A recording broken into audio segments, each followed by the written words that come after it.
अथ गजेन्द्रमोक्षः। श्रीशुक उवाच। एवं व्यवसितो बुद्ध्या समाधाय मनोहृदि जजाप परमं जाप्यं प्राक्जन्मन्युशिक्षितम्। गजेन्द्र उवाच। ॐ नमो भगवते तस्मै यत्एतच्चिदात्मकम् पुरुषायादिबीजाय परेशायाभिधीमहि। यस्मिन्निदं यतश्चेदं येनेदं य इदं स्वयं योऽस्मात् परमाश्च परस्तं प्रपद्ये स्वयंभुवम्। यस्वात्मनीदं निजमायार्पितं क्वचिद्विभातं क्वच तत्तिरोहितम्। अविद्रदृक्साक्षुभयं तदीक्षते स आत्ममूलोऽवतु मां परात्परः। कालेन पञ्चत्वमिति कृतस्नो लोकेषु पालेषु च सर्वहेतुषु। तमस्तदासीद् गहनं गभीरं यस्तस्य पारेभिर्विराजते विभु। न यस्य देवा ऋषयः पदं विदुर्जन्तुः पुनः कोऽर्हति गन्तुमीरुतम्। यथा नटस्याकृतिभिर्विचेष्टतो दुरत्ययानुक्रमणः समावतु। दिदृक्षवो यस्य पदं सुमङ्गलं विमुक्तसङ्गा मुनयः सुसाधवः।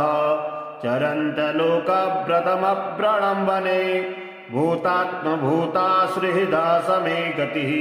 न विद्यते यस्य च जन्म कर्म वा न नाम रूपे गुणदोष एव वा। तथापि लोकाप्ययसम्भवाय यः स्वमायया तान्युकालमृच्छति तस्मै नमः परेशाय ब्रह्मणेऽनन्तशक्तये। अरूपायोरुरूपाय नमः आश्चर्यकर्मणे। नमः आत्मप्रदीपाय साक्षिणे परमात्मने। नमो गिरां विदूराय मनसश्चेतसामपि सत्त्वेन प्रतिलभ्याय नैषकर्मेण विपश्चिता। नमः कैवल्यनाथाय निर्वाणसुखसंविदे। नमः शान्ताय घोराय मूढाय गुणधर्मिणे। निर्विशेषाय साम्याय नमो ज्ञानघनाय च। क्षेत्रज्ञाय नमस्तुभ्यं सर्वाध्यक्षाय साक्षिणे। पुरुषायात्ममूलाय मूलप्रकृतये नमः। सर्वेन्द्रियगुणद्रष्टे सर्वप्रत्ययहेतवे। असदाच्छाय योक्ताय सदाभासाय ते नमः। नमो नमस्तेऽखिलकारणाय निष्कारणायाद्भुतकारणाय सर्वागमाम्नाय महार्णवाय। नमोपवर्गाय परायणाय गुणारचिन्नाचिद्दुष्पपाय तक्षोभविस्फूर्जितमानसाय।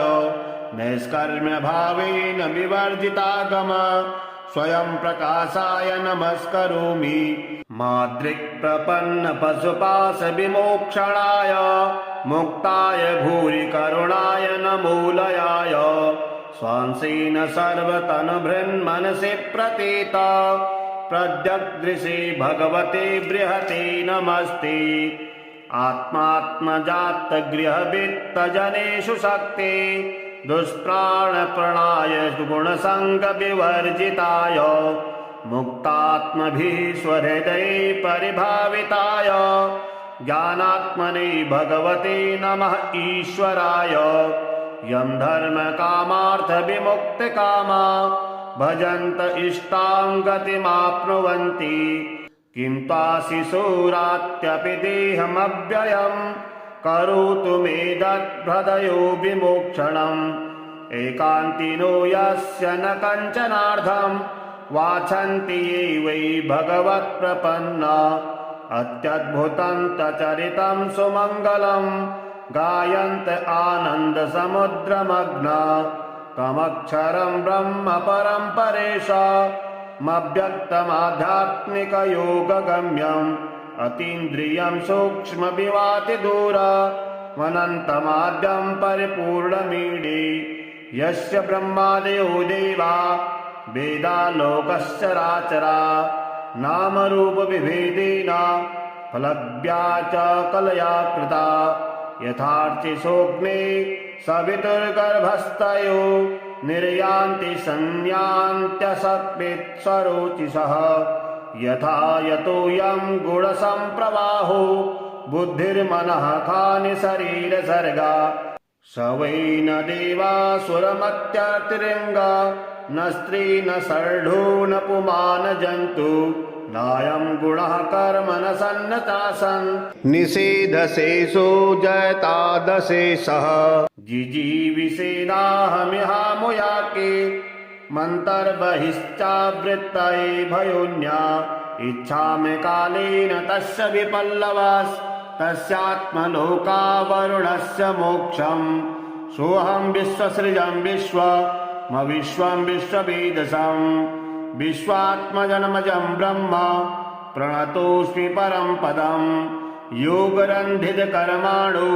हृदि योगविभावृते योगिनो यं प्रपश्यन्ति योगेशं तं नतोऽस्म्यहम् नमो नमस्तुभ्यमसह्यवेग शक्तित्रयायाखिलधिगुणाय प्रपन्नपालाय दुरन्तशक्तये कदीन्द्रियाणाममनवाप्यवर्त्मने नायं वेद स्वमात्मानं यच्छत्याहं विधाहतं तं दुरत्यमाहात्म्यं भगवन्तमितोऽस्म्यहं श्रीशुक उवाच एवं गजेन्द्रमुपवर्णितनिर्विशेषं ब्रह्मादयो विविधलिङ्गविधाभिमाना नैते यदुपसृशपुर्निखिलात्मकत्वात् तत्राखिलामरमयो हरिराविरासीत् तं तद्वतार्थमुपलभ्य जगन्निवास स्तोत्रं निसम्मदिग्विजयेशः सन्तु वद्भिः छन्दोमयेन गरुडेन समूह्यमानाश्चक्रायुधोऽभ्यगमदासु यतो गजेन्द्रः सोऽन्तः सरस्यरुबलेन गृहीत आर्तो दृष्ट्वा गुरुत्तमतिहरिं तख उपात चक्रम् उच्छित्य साम्बुजकरं गिरमाः पृच्छत्सा नारायणाखिल गुरु भगवन्नमस्ते तं वीक्ष्य पीडितमजः सहसावतीर्य सग्राहमाशु सरसः कृपयोज्जहार ग्राहाद्विपाटितमुखादरिणा गजेन्द्रम् सम्पश्यतां हरिरमुमुच दुस्त्रियाणाम् श्रीशुक उवाच एवं व्यवसितो बुद्ध्या समाधाय मनोहृदि जजाप परमं जाप्यं प्राक्जन्मन्यशिक्षितं गजेन्द्र उवाच ॐ नमो भगवते तस्मै यत्तेतच्चिदात्मकं पुरुषायादिबीजाय परेशायाभिधीमहि यस्मिन्निदं यतश्चेदं येनेदं य इदं स्वयं योऽस्मात् परमाश्च परस्तं प्रपद्ये स्वयंभुवम् यस्वात्मनीदं निजमायार्पितं क्वचिद्विभातं क्वच तत्तिरोहितम् अविद्रदृक्षाक्षुभयं तदीक्षते स आत्ममूलोऽवतु मां परात्परः कालेन पञ्चत्वमिति कृतस्नो लोकेषु पालेषु च सर्वहेतुषु तमस्तदासीद् गहनं गभीरं यस्तस्य पारेभिर्विराजते विभु न यस्य देवा ऋषयः पदं विदुर्जन्तुः पुनः कोऽर्हति गन्तुमीरुतम् यथा नटस्याकृतिभिर्विचेष्टतो दुरत्ययानुक्रमणः समावतु दिदृक्षवो यस्य पदं सुमङ्गलं विमुक्तसङ्गा मुनयः सुसाधवः चरन्तलोकव्रतमप्रणम्बने भूतात्मभूतासुहृदा समे गतिः न विद्यते यस्य च जन्म कर्म वा न नाम रूपे गुणदोष एव वा तथापि लोकाप्ययसम्भवाय यः स्वमाययातान्यकालमृच्छति तस्मै नमः परेशाय ब्रह्मणेऽनन्तशक्तये अरूपायोरुरूपाय नमः आश्चर्यकर्मणे नमः आत्मप्रदीपाय साक्षिणे परमात्मने नमो गिरां विदूराय मनसश्चेतसामपि सत्त्वेन प्रतिलभ्याय नैषकर्मेण विपश्चिता नमः कैवल्यनाथाय निर्वाणसुखसंविदे नमः शान्ताय घोराय मूढाय गुणधर्मिणे निर्विशेषाय साम्याय नमो ज्ञानघनाय च क्षेत्रज्ञाय नमस्तुभ्यं सर्वाध्यक्षाय साक्षिणे पुरुषायात्ममूलाय मूलप्रकृतये नमः सर्वेन्द्रियगुणद्रष्टे सर्वप्रत्ययहेतवे असदाच्छाय योक्ताय सदाभासाय ते नमः नमो नमस्तेऽखिलकारणाय निष्कारणायाद्भुतकारणाय सर्वागमाम्नाय महार्णवाय नमोपवर्गाय परायणाय गुणारचिन्नाचिद्दुष्पपाय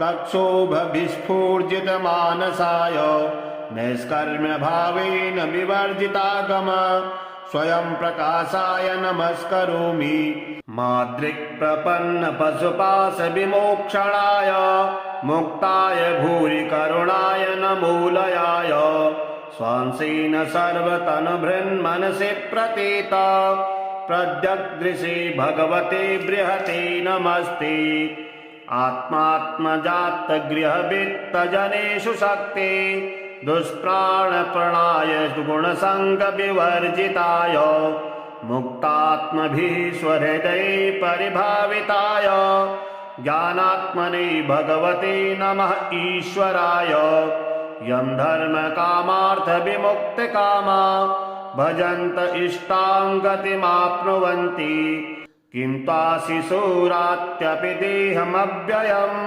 करोतु मे दद्भृदयो विमोक्षणम् एकान्तिनो यस्य न कञ्चनार्थं वाछन्ति ये वै भगवत्प्रपन्ना अत्यद्भुतं तचरितं सुमङ्गलं गायन्त आनन्दसमुद्रमग्ना तमक्षरं ब्रह्म परं परेशामव्यक्तमाध्यात्मिकयोगगम्यम् अतीन्द्रियं सूक्ष्मविवातिदूरमनन्तमाद्यं परिपूर्णमीडे यस्य ब्रह्मादयो देवा वेदालोकश्चराचरा नामरूपविभेदेन फलज्ञा च कलया कृता यथार्चिसोऽग्ने सवितुर्गर्भस्थयो निर्यान्ति संयान्त्यसत्वित्सरोचिषः यथा यतोऽयं गुणसम्प्रवाहो बुद्धिर्मनः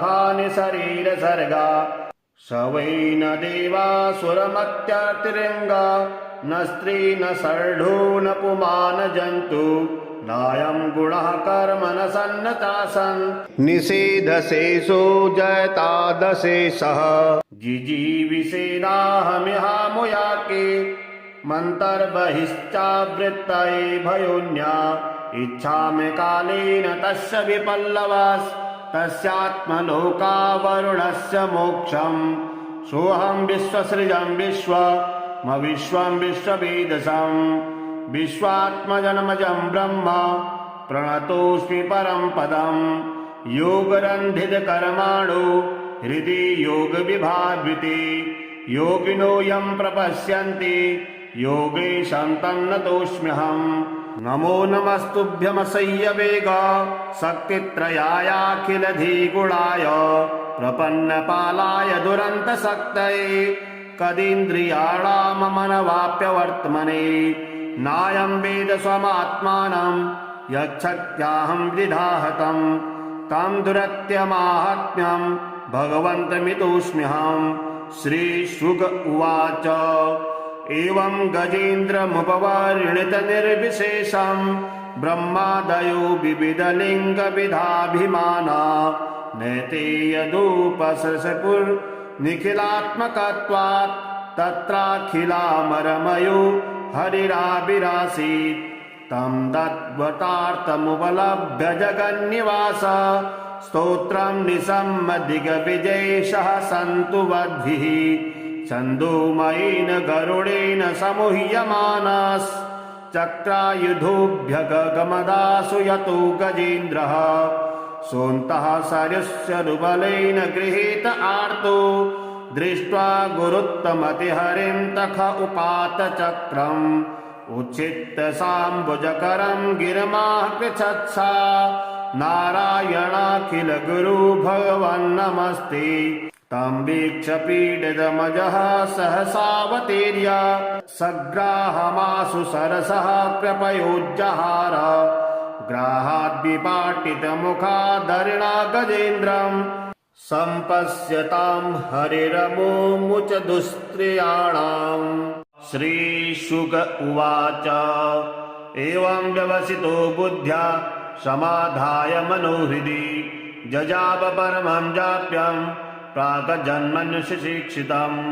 गजेन्द्र उवाच ॐ नमो भगवते तस्मै यत्तेतच्चिदात्मकं पुरुषायादिबीजाय परेशायाभिधीमहि यस्मिन्निदं यतश्चेदं येनेदं य इदं स्वयं योऽस्मात् परमाश्च परस्तं प्रपद्ये स्वयंभुवम् यस्वात्मनीदं निजमायार्पितं क्वचिद्विभातं क्वच तत्तिरोहितम् अविद्रदृक्षाक्षुभयं तदीक्षते स आत्ममूलोऽवतु मां परात्परः कालेन पञ्चत्वमिति कृतस्नो लोकेषु पालेषु च सर्वहेतुषु तमस्तदासीद् गहनं गभीरं यस्तस्य पारेभिर्विराजते विभु न यस्य देवा ऋषयः पदं विदुर्जन्तुः पुनः कोऽर्हति गन्तुमीरुतम्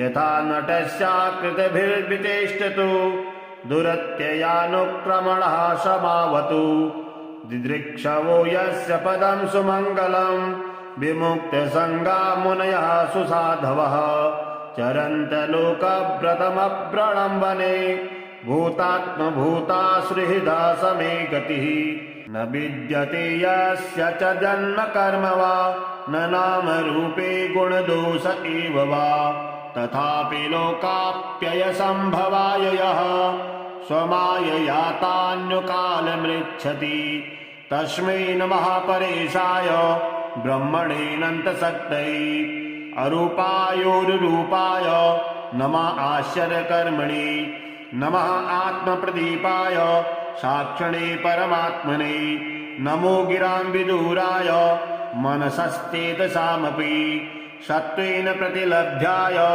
नैषकर्मेण विपश्चिता नमः कैवल्यनाथाय निर्वाणसुखसंविदे नमः शान्ताय घोराय मूढाय गुणधर्मिणे निर्विशेषाय साम्याय नमो ज्ञानघनाय च क्षेत्रज्ञाय नमस्तुभ्यं सर्वाध्यक्षाय साक्षिणे पुरुषायात्ममूलाय मूलप्रकृतये नमः सर्वेन्द्रियगुणद्रष्टे सर्वप्रत्ययहेतवे असदाच्छाय योक्ताय सदाभासाय ते नमः नमो नमस्तेऽखिलकारणाय निष्कारणायाद्भुतकारणाय सर्वागमाम्नाय महार्णवाय नमोपवर्गाय परायणाय गुणारचिन्नाचिद्दुष्पपाय तक्षोभविस्फूर्जितमानसाय नैष्कर्म्यभावेन विवर्जितागम स्वयं प्रकाशाय नमस्करोमि माद्रिक्प्रपन्नपशुपाशविमोक्षणाय मुक्ताय भूरि करुणाय नमोलयाय स्वांसेन सर्वतनुभृन्मनसि प्रतीत प्रद्यग्दृशे भगवते बृहते नमस्ते आत्मात्मजातगृहवित्तजनेषु शक्ते दुष्प्राणप्रणाय गुणसङ्गविवर्जिताय मुक्तात्मभिः स्वहृदये परिभाविताय ज्ञानात्मने भगवते नमः ईश्वराय यं धर्मकामार्थविमुक्तकामा भजन्त इष्टां गतिमाप्नुवन्ति किं ताशिशूरात्यपि देहमव्ययम् करोतु मे दद्भृदयो विमोक्षणम् एकान्तिनो यस्य न कञ्चनार्धम् वाछन्ति ये वै भगवत्प्रपन्ना अत्यद्भुतं तचरितं सुमङ्गलं गायन्त आनन्दसमुद्रमग्ना तमक्षरं ब्रह्म परं परेशामव्यक्तमाध्यात्मिकयोगगम्यम् अतीन्द्रियं सूक्ष्मविवातिदूरमनन्तमाद्यं परिपूर्णमीडे यस्य ब्रह्मादयो देवा वेदालोकश्चराचरा नामरूपविभेदेन फलज्ञा च कलया कृता यथार्चिसोऽग्ने सवितुर्गर्भस्थयो निर्यान्ति संयान्त्यसत्वित्सरोचिषः यथा यतोऽयं गुणसम्प्रवाहो बुद्धिर्मनः खानि शरीरसर्गा स वै न देवासुरमत्यतिरिङ्गा न स्त्री न शर्ढो न पुमान जन्तु नायं गुणः कर्म न सन्नतासन् निषेधशेषो जयतादशेषः जिजीविषेणाहमिहामुयाके मन्तर्बहिश्चावृत्तये भयोन्या इच्छामि कालेन तस्य विपल्लवास्तस्यात्मलोकावरुणस्य मोक्षम् सोऽहं विश्वसृजं विश्वं विश्ववेदसं विश्वात्मजन्मजं ब्रह्म प्रणतोऽस्मि परं पदं योगरन्धितकर्माणो हृदि योगविभावृते योगिनो यं प्रपश्यन्ति योगेशं तं नतोऽस्म्यहम् नमो नमस्तुभ्यमसह्यवेग शक्तित्रयायाखिलधिगुणाय प्रपन्नपालाय दुरन्तशक्तये कदीन्द्रियाणाममनवाप्यवर्त्मने नायं वेद स्वमात्मानं यच्छक्त्याहं विधाहतं तं दुरत्यमाहात्म्यं भगवन्तमितोऽस्म्यहम् श्रीशुक उवाच एवं गजेन्द्रमुपवर्णितनिर्विशेषं ब्रह्मादयो विविधलिङ्गविधाभिमाना नैते यदुपसृशपुर्निखिलात्मकत्वात् तत्राखिलामरमयो हरिराविरासीत् तं तद्वतार्थमुपलभ्य जगन्निवास स्तोत्रं निसम्मदिग्विजयेशः सन्तु वद्भिः छन्दोमयेन गरुडेन समूह्यमानश्चक्रायुधोऽभ्यगमदासु यतो गजेन्द्रः सोऽन्तः सरस्यरुबलेन गृहीत आर्तो दृष्ट्वा गुरुत्तमतिहरिं तख उपात चक्रम् उच्छित्य साम्बुजकरं गिरमाः पृच्छत्सा नारायणाखिल गुरु भगवन्नमस्ते तं वीक्ष्य पीडितमजः सहसावतीर्य सग्राहमाशु सरसः कृपयोज्जहार ग्राहाद्विपाटितमुखादरिणा गजेन्द्रम् सम्पश्यतां हरिरमुमुच दुस्त्रियाणाम् श्रीशुक उवाच एवं व्यवसितो बुद्ध्या समाधाय मनोहृदि जजाप परमं जाप्यं प्राक्जन्मन्युशिक्षितं गजेन्द्र उवाच ॐ नमो भगवते तस्मै यत्एतच्चिदात्मकं पुरुषायादिबीजाय परेशायाभिधीमहि यस्मिन्निदं यतश्चेदं येनेदं य इदं स्वयं योऽस्मात् परमाश्च परस्तं प्रपद्ये स्वयंभुवम् यस्वात्मनीदं निजमायार्पितं क्वचिद्विभातं क्वच तत्तिरोहितम् अविद्रदृक्षाक्षुभयं तदीक्षते स आत्ममूलोऽवतु मां परात्परः कालेन पञ्चत्वमिते कृतस्नो लोकेषु पालेषु च सर्वहेतुषु तमस्तदासीद् गहनं गभीरं यस्तस्य पारेभिर्विराजते विभु न यस्य देवा ऋषयः पदं विदुर्जन्तुः पुनः कोऽर्हति गन्तुमीरुतम् यथा नटस्याकृतिभिर्विचेष्टतो दुरत्ययानुक्रमणः समावतु दिदृक्षवो यस्य पदं सुमङ्गलं विमुक्तसङ्गा मुनयः सुसाधवः चरन्तलोकव्रतमप्रणम्बने भूतात्मभूताश्रिहृदा समे गतिः न विद्यते यस्य च जन्म कर्म वा न नामरूपे गुणदोष एव वा तथापि लोकाप्ययसम्भवाय यः स्वमायया तान्यकालमृच्छति तस्मै नमः परेशाय ब्रह्मणेऽनन्तशक्तये अरूपायोरुरूपाय नमः आश्चर्यकर्मणे नमः आत्मप्रदीपाय साक्षिणे परमात्मने नमो गिराम्बिदूराय मनसश्चेतसामपि सत्त्वेन प्रतिलभ्याय नैषकर्मेण विपश्चिता नमः कैवल्यनाथाय निर्वाणसुखसंविदे नमः शान्ताय घोराय मूढाय गुणधर्मिणे निर्विशेषाय साम्याय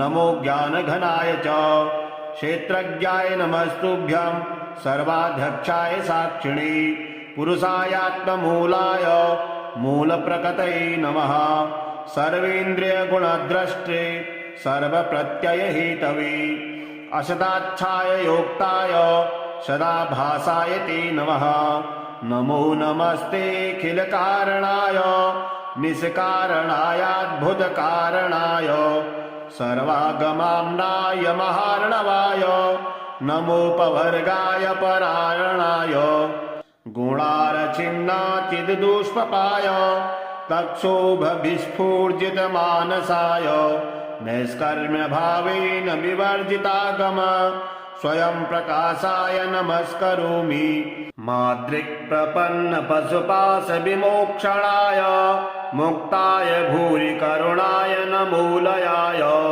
स्वांसेन सर्वतनुभृन्मनसि प्रतीत प्रत्यग्दृशे भगवते बृहते नमस्ते आत्मात्मजातगृहवित्तजनेषु शक्ते दुष्प्राणप्रणाय गुणसङ्गविवर्जिताय मुक्तात्मभिः स्वहृदये परिभाविताय ज्ञानात्मने भगवते नमः ईश्वराय यं धर्मकामार्थविमुक्तकामा भजन्त इष्टां गतिमाप्नुवन्ति किं त्वाशिशोरात्यपि देहमव्ययं करोतु मे तद्भृदयो विमोक्षणम् एकान्तिनो यस्य न कञ्चनार्थं वाछन्ति ये वै भगवत्प्रपन्ना अत्यद्भुतं तचरितं सुमङ्गलं गायन्त आनन्दसमुद्रमग्ना तमक्षरं ब्रह्म परं परेशामव्यक्तमाध्यात्मिकयोगगम्यम् अतीन्द्रियं सूक्ष्मविवातिदूरमनन्तमाद्यं परिपूर्णमीडे यस्य ब्रह्मादयो देवा वेदालोकश्चराचरा नामरूपविभेदेन फलव्या च कलया कृता यथार्चिसोऽग्ने सवितुर्गर्भस्थयो निर्यान्ति संयान्त्यसत्वित्सरोचिषः यथा यतोऽयं गुणसम्प्रवाहो बुद्धिर्मनः खानि शरीरसर्गा स वै न देवासुरमत्यतिरिङ्गा न स्त्री न शर्ढो न पुमान जन्तु नायं गुणः कर्म न सन्नतासन् निषेधशेषो जयतादशेषः जिजीविषेदाहमिहामुयाके मन्तर्बहिश्चावृत्तये भयोन्या इच्छामि कालेन तस्य विपल्लवास् तस्यात्मलोकावरुणस्य मोक्षम् सोऽहं विश्वसृजं विश्वं विश्ववेदसं विश्वात्मजन्मजं ब्रह्म प्रणतोऽस्मि परं पदं योगरन्धितकर्माणो हृदि योगविभावृते योगिनो यं प्रपश्यन्ति योगेशं तं नतोऽस्म्यहम् नमो नमस्तुभ्यमसह्यवेग शक्तित्रयायाखिलधिगुणाय प्रपन्नपालाय दुरन्तशक्तये कदीन्द्रियाणाममनवाप्यवर्त्मने नायं वेद स्वमात्मानं यच्छक्त्याहं विधाहतं तं दुरत्यमाहात्म्यं भगवन्तमितोऽस्म्यहम् श्रीशुक उवाच एवं गजेन्द्रमुपवर्णितनिर्विशेषं ब्रह्मादयो विविधलिङ्गविधाभिमाना नैते यदुपसृपुर्निखिलात्मकत्वात् तत्राखिलामरमयो हरिराविरासीत् तं तद्वतार्थमुपलभ्य जगन्निवास स्तोत्रं निसम्मदिग्विजयेशः सन्तु वद्भिः छन्दोमयेन गरुडेन समूह्यमानश्चक्रायुधोऽभ्यगमदासु यतो गजेन्द्रः सोऽन्तः सरस्वरुबलेन गृहीत आर्तो दृष्ट्वा गुरुत्तमतिहरिं तख उपात चक्रम् उच्छित्य साम्बुजकरं गिरमाः पृच्छत्सा नारायणाखिल गुरु भगवन्नमस्ते तं वीक्ष्य पीडितमजः सहसावतीर्य सग्राहमाशु सरसः कृपयोज्जहार ग्राहाद्विपाटितमुखादरिणा गजेन्द्रम् सम्पश्यतां हरिरमुमुच दुस्त्रियाणाम् श्रीशुक उवाच एवं व्यवसितो बुद्ध्या समाधाय मनोहृदि जजाप परमं जाप्यं प्रागजन्मन्युशिक्षितं गजेन्द्र उवाच ॐ नमो भगवते तस्मै यत्एतच्चिदात्मकं पुरुषायादिबीजाय परेशायाभिधीमहि यस्मिन्निदं यतश्चेदं येनेदं य इदं स्वयं योऽस्मात् परमाश्च परस्तं प्रपद्ये स्वयंभुवं यस्वात्मनीदं निजमायार्पितं क्वचिद्विभातं क्वच तत्तिरोहितम् अविद्रदृक्षाक्षुभयं तदीक्षते स आत्ममूलोऽवतु मां परात्परः कालेन पञ्चत्वमिते कृतस्नो लोकेषु पालेषु च सर्वहेतुषु तमस्तदासीद् गहनं गभीरं यस्तस्य पारेभिर्विराजते विभु न यस्य देवा ऋषयः पदं विदुर्जन्तुः पुनः कोऽर्हति गन्तुमीरुतम् यथा नटस्याकृतिभिर्विचेष्टतो दुरत्ययानुक्रमणः समावतु दिदृक्षवो यस्य पदं सुमङ्गलं विमुक्तसङ्गा मुनयः सुसाधवः चरन्तलोकव्रतमव्रणं वने भूतात्मभूतासुहृदा समे गतिः न विद्यते यस्य च जन्म कर्म वा न नाम रूपे गुणदोष एव वा तथापि लोकाप्ययसम्भवाय यः स्वमाययातान्युकालमृच्छति तस्मै नमः परेशाय ब्रह्मणेऽनन्तशक्तये अरूपायोरुरूपाय नमः आश्चर्यकर्मणे नमः आत्मप्रदीपाय साक्षिणे परमात्मने नमो गिरां विदूराय मनसश्चेतसामपि सत्त्वेन प्रतिलभ्याय नैषकर्मेण विपश्चिता नमः कैवल्यनाथाय निर्वाणसुखसंविदे नमः शान्ताय घोराय मूढाय गुणधर्मिणे निर्विशेषाय साम्याय नमो ज्ञानघनाय च क्षेत्रज्ञाय नमस्तुभ्यं सर्वाध्यक्षाय साक्षिणे पुरुषायात्ममूलाय मूलप्रकृतये नमः सर्वेन्द्रियगुणद्रष्टे सर्वप्रत्ययहेतवे असदाच्छाय योक्ताय सदाभासाय ते नमः नमो नमस्तेऽखिलकारणाय निष्कारणायाद्भुतकारणाय सर्वागमाम्नाय महार्णवाय नमोपवर्गाय परायणाय गुणारचिन्नाचिद्दुष्पपाय तक्षोभविस्फूर्जितमानसाय नैष्कर्म्यभावेन विवर्जितागम स्वयं प्रकाशाय नमस्करोमि माद्रिक्प्रपन्नपशुपाशविमोक्षणाय मुक्ताय भूरि करुणाय नमोलयाय स्वांसेन सर्वतनुभृन्मनसि प्रतीत प्रत्यग्दृशे भगवते बृहते नमस्ते आत्मात्मजातगृहवित्तजनेषु शक्ते दुष्प्राणप्रणाय गुणसङ्गविवर्जिताय मुक्तात्मभिः स्वहृदये परिभाविताय ज्ञानात्मने भगवते नमः ईश्वराय। यं धर्मकामार्थविमुक्तकामा भजन्त इष्टां गतिमाप्नुवन्ति। किं त्वाशिशूरात्यपि देहमव्ययम् करोतु मेदद्भृदयो विमोक्षणम्। एकान्तिनो यस्य न कञ्चनार्थं वाञ्छन्ति ये वै भगवत्प्रपन्ना। अत्यद्भुतं तचरितं सुमङ्गलं गायन्त आनन्दसमुद्रमग्ना। तमक्षरं ब्रह्म परं परेशामव्यक्तमाध्यात्मिकयोगगम्यम्। अतीन्द्रियं सूक्ष्मविवातिदूरमनन्तमाद्यं परिपूर्णमीडे। यस्य ब्रह्मादयो देवा वेदालोकश्चराचरा। नामरूपविभेदेन फलज्ञा च कलया कृता।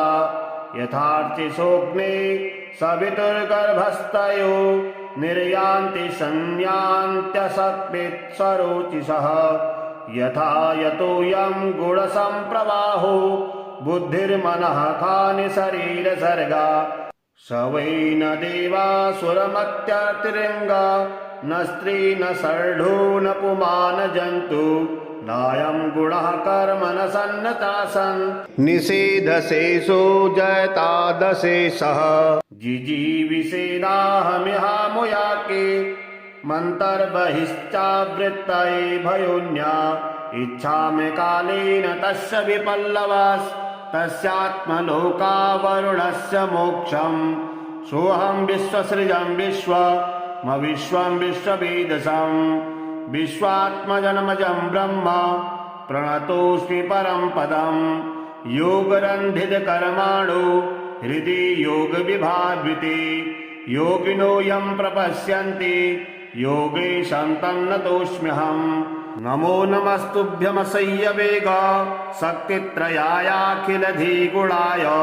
प्रपन्नपालाय दुरन्तशक्तये कदीन्द्रियाणाममनवाप्यवर्त्मने।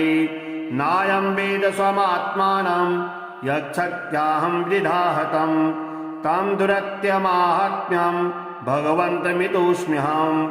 श्रीशुक उवाच एवं गजेन्द्रमुपवर्णितनिर्विशेषं ब्रह्मादयो विविधलिङ्गविधाभिमाना।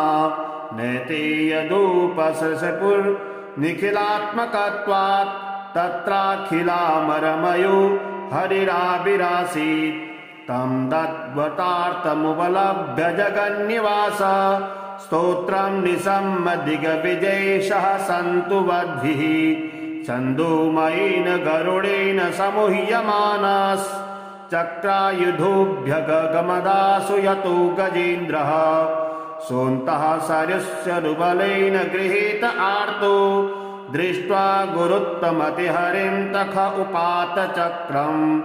उच्छित्त साम्बुजकरं गिरमाः पृच्छत्सा नारायणाखिल गुरु भगवन्नमस्ते।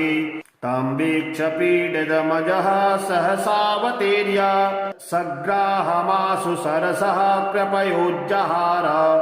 ग्राहाद्विपाटितमुखादरिणा गजेन्द्रम् सम्पश्यतां हरिरमुमुच दुस्त्रियाणाम्।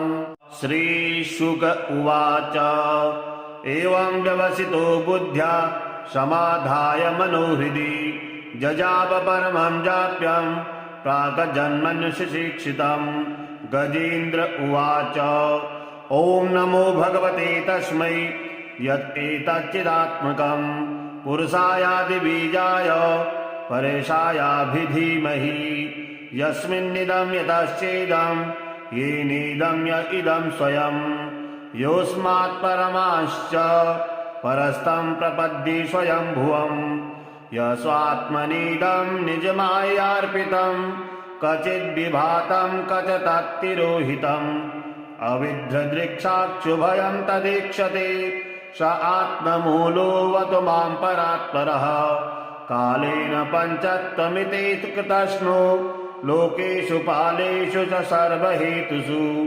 तमस्तदासीद् गहनं गभीरं यस्तस्य पारेभिर्विराजते विभु न यस्य देवा ऋषयः पदं विदुर् जन्तुः पुनः कोऽर्हति गन्तुमीरुतम् यथा नटस्याकृतिभिर्विचेष्टतु दुरत्ययानुक्रमणः समावतु दिदृक्षवो यस्य पदं सुमङ्गलं विमुक्तसङ्गा मुनयः सुसाधवः चरन्तलोकव्रतमव्रणं वने भूतात्मभूतासुहृदा समे गतिः न विद्यते यस्य च जन्म कर्म वा न नामरूपे गुणदोष एव वा तथापि लोकाप्ययसम्भवाय यः स्वमाययातान्युकालमृच्छति तस्मै नमः परेशाय ब्रह्मणेऽनन्तशक्तये अरूपायोरुरूपाय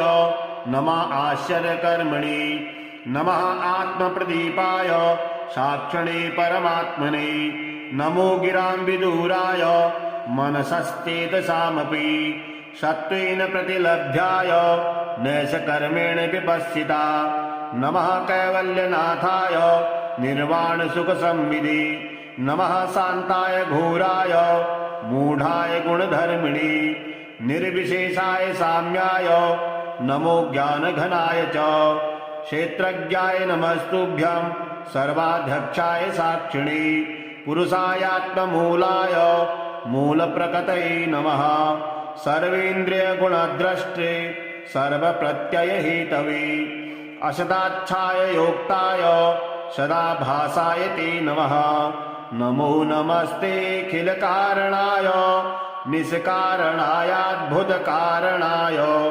सर्वागमाम्नाय महार्णवाय नमोपवर्गाय परायणाय गुणारचिन्नाचिद्दुष्पपाय तक्षोभविस्फूर्जितमानसाय नैष्कर्म्यभावेन विवर्जितागम स्वयं प्रकाशाय नमस्करोमि माद्रिक्प्रपन्नपशुपाशविमोक्षणाय मुक्ताय भूरि करुणाय नमोलयाय स्वांसेन सर्वतनुभृन्मनसि प्रतीत प्रद्यग्दृशे भगवते बृहते नमस्ते आत्मात्मजातगृहवित्तजनेषु शक्ते दुष्प्राणप्रणाय गुणसङ्गविवर्जिताय मुक्तात्मभिः स्वहृदये परिभाविताय ज्ञानात्मने भगवते नमः ईश्वराय यं धर्मकामार्थविमुक्तकामा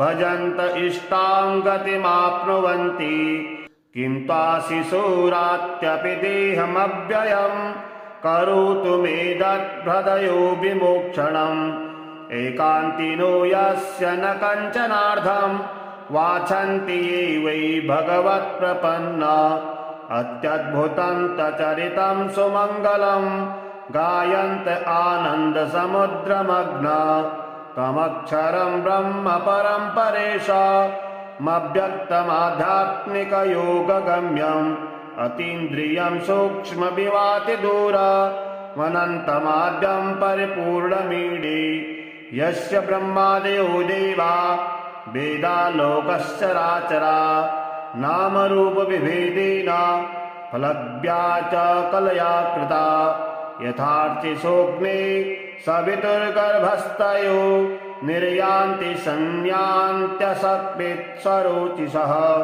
यथा यतोऽयं गुणसम्प्रवाहो बुद्धिर्मनः खानि शरीरसर्गा स वै न देवासुरमत्यतिरङ्गा न स्त्री न सर्ढो न पुमान जन्तु नायं गुणः कर्म न सन्नतासन् निषेधशेषो जयतादशेषः जिजीविषेणाहमिहामुयाके मन्तर्बहिश्चावृत्तये भयोन्या इच्छामि कालेन तस्य विपल्लवास्तस्यात्मलोकावरुणस्य मोक्षम् सोऽहं विश्वसृजं विश्वं विश्ववेदसं विश्वात्मजन्मजं ब्रह्म प्रणतोऽस्मि परं पदं योगरन्धितकर्माणो हृदि योगविभावृते योगिनो यं प्रपश्यन्ति योगेशं तं नतोऽस्म्यहम्।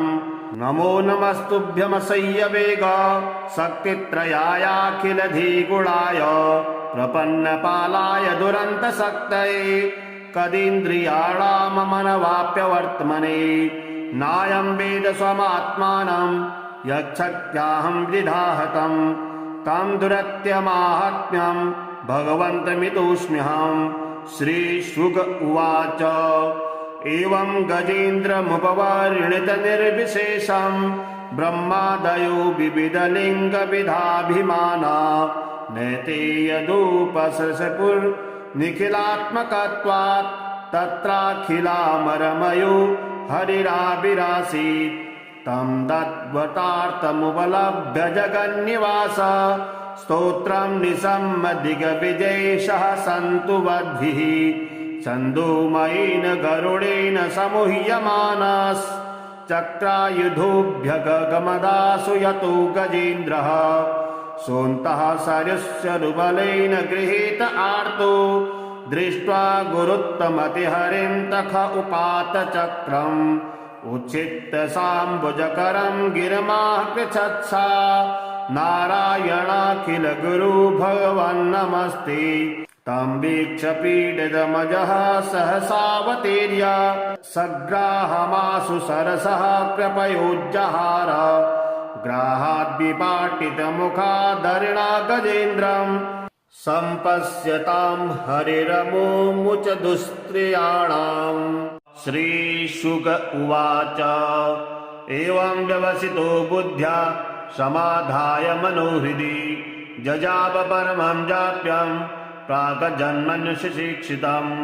गजेन्द्र उवाच ॐ नमो भगवते तस्मै यत्एतच्चिदात्मकं पुरुषायादिबीजाय परेशायाभिधीमहि यस्मिन्निदं यतश्चेदं येनेदं य इदं स्वयं योऽस्मात् परमाश्च परस्तं प्रपद्ये स्वयंभुवम् यस्वात्मनीदं निजमायार्पितं क्वचिद्विभातं क्वचित्तिरोहितम् अविद्रदृक्षाक्षुभयं तदीक्षते स आत्ममूलोऽवतु मां परात्परः कालेन पञ्चत्वमिति कृतस्नो लोकेषु पालेषु च सर्वहेतुषु तमस्तदासीद् गहनं गभीरं यस्तस्य पारेभिर्विराजते विभु न यस्य देवा ऋषयः पदं विदुर्जन्तुः पुनः कोऽर्हति गन्तुमीरुतम्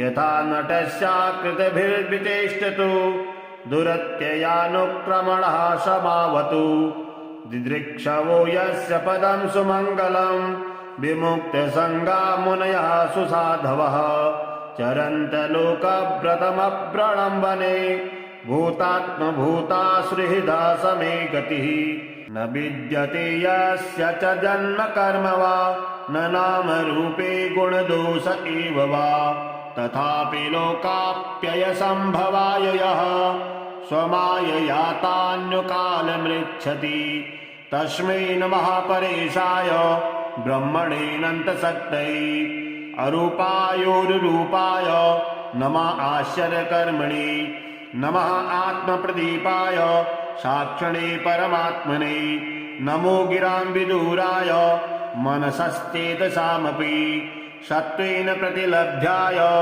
नैषकर्मेण विपश्चिता नमः कैवल्यनाथाय निर्वाणसुखसंविदे नमः शान्ताय घोराय मूढाय गुणधर्मिणे निर्विशेषाय साम्याय नमो ज्ञानघनाय च क्षेत्रज्ञाय नमस्तुभ्यं सर्वाध्यक्षाय साक्षिणे पुरुषायात्ममूलाय मूलप्रकृतये नमः सर्वेन्द्रियगुणद्रष्टे सर्वप्रत्ययहेतवे असदाच्छाय योक्ताय सदाभासाय ते नमः नमो नमस्तेऽखिलकारणाय निष्कारणायाद्भुतकारणाय सर्वागमाम्नाय महार्णवाय नमोपवर्गाय परायणाय गुणारचिन्नाचिद्दुष्पपाय तक्षोभविस्फूर्जितमानसाय नैष्कर्म्य भावेन विवर्जितागम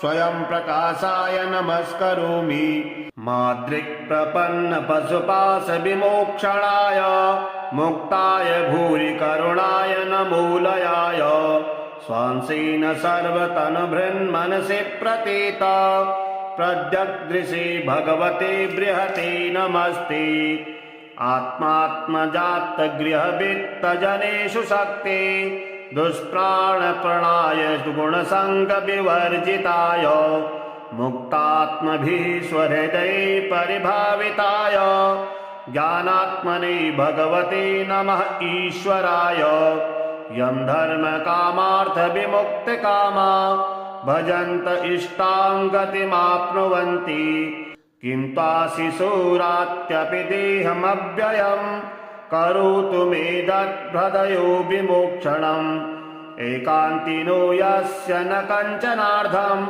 वाञ्छन्ति ये वै भगवत्प्रपन्ना अत्यद्भुतं तचरितं सुमङ्गलं गायन्त आनन्दसमुद्रमग्ना तमक्षरं ब्रह्म परं परेशामव्यक्तमाध्यात्मिकयोगगम्यम् अतीन्द्रियं सूक्ष्मविवातिदूरमनन्तमाद्यं परिपूर्णमीडे यस्य ब्रह्मादयो देवा वेदालोकश्चराचरा नामरूपविभेदेन फलज्ञा च कलया कृता यथार्चिसोऽग्ने सवितुर्गर्भस्थयो निर्यान्ति संयान्त्यसत्वित्सरोचिषः यथा यतोऽयं गुणसम्प्रवाहो बुद्धिर्मनः खानि शरीरसर्गा स वै न देवासुरमत्यतिरिङ्गा न स्त्री न शर्ढो न पुमान जन्तु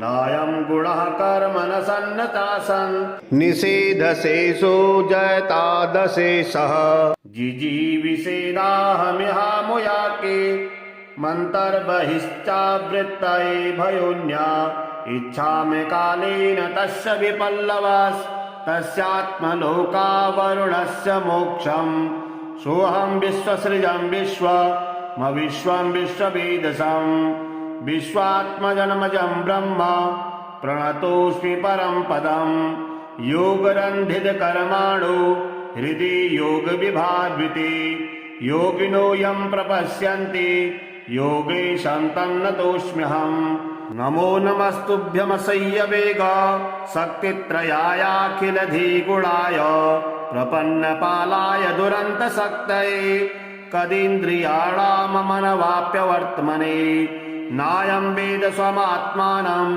यच्छक्त्याहं विधाहतं तं दुरत्यमाहात्म्यं भगवन्तमितोऽस्म्यहम् श्रीशुक उवाच एवं गजेन्द्रमुपवर्णितनिर्विशेषं ब्रह्मादयो विविधलिङ्गविधाभिमाना नैते यदुपसृशपुर्निखिलात्मकत्वात् तत्राखिलामरमयो हरिराविरासीत् तं तद्वतार्थमुपलभ्य जगन्निवास स्तोत्रं निसम्मदिग्विजयेशः सन्तु वद्भिः छन्दोमयेन गरुडेन समूह्यमानाश्चक्रायुधोऽभ्यगमदासु यतो गजेन्द्रः सोऽन्तः सरस्यरुबलेन गृहीत आर्तो दृष्ट्वा गुरुत्तमतिहरिं तख उपात चक्रम् उच्छित्त साम्बुजकरं गिरिमाकृच्छत्सा नारायणाखिल गुरु भगवन्नमस्ते तं वीक्ष्य पीडितमजः सहसावतीर्य सग्राहमाशु सरसः कृपयोज्जहार ग्राहाद्विपाटितमुखादरिणा गजेन्द्रम् सम्पश्यतां हरिरमुमुच दुस्त्रियाणाम्।